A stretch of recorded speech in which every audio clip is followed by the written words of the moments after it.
It took hundreds of thousands of years for the human population to reach 1 billion.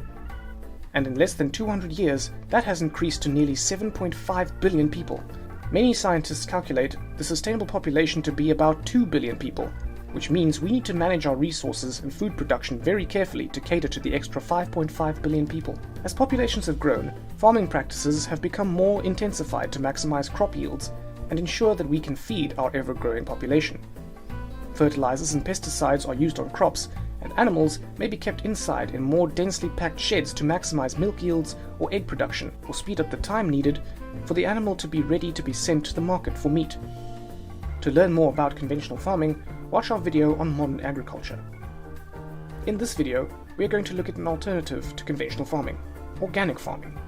We're going to see what it is in theory and the pros and cons of this method in relation to other modern agriculture methods. Organic farming currently accounts for about 1% of agricultural land worldwide. It focuses on sustainability and is thought to have less detrimental effects on the environment than conventional farming. This has led to it being proposed as an alternative to conventional agriculture for helping to overcome the climate change crisis we are currently experiencing. But the debate continues, as it is not a perfect solution. In theory, organic farming should not use chemical fertilizers, herbicides and pesticides, or feed additives for livestock. It requires the farmer to use more natural alternatives. This results in lower yields, but the farmer can sell their product at a higher price because consumers believe the product is of a higher quality. Instead of fertilizers, manure is used. This recycles waste and improves the soil structure.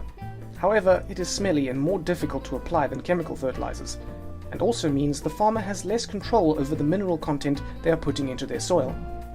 Crop rotation is used to reduce diseases building up in the soils and to strengthen the soil composition. Certain crops, such as the legume family, so peas and beans, fix nitrogen from the air and increase the nitrates in the soil. This makes the soil much more fertile, and so farmers rotate legumes with their other crops. Growing multiple crops is, however, less efficient and produces lower yields than specializing in one or fewer crops. Instead of using herbicides, weeding is the preferred organic farming technique. This is of course much more environmentally friendly because it is chemical free, but it is very labor intensive. Although this does mean more jobs available, which is a great thing.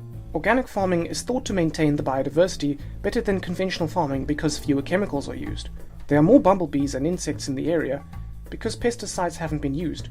Weeds and non-crop plants can grow as herbicides aren't used. Biodiversity benefits the food chain across all levels, from the plants up to the foxes.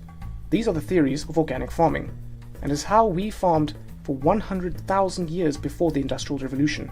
It is generally thought that organic farming is much better for biodiversity, and also produces a healthier product because less chemicals are used on it.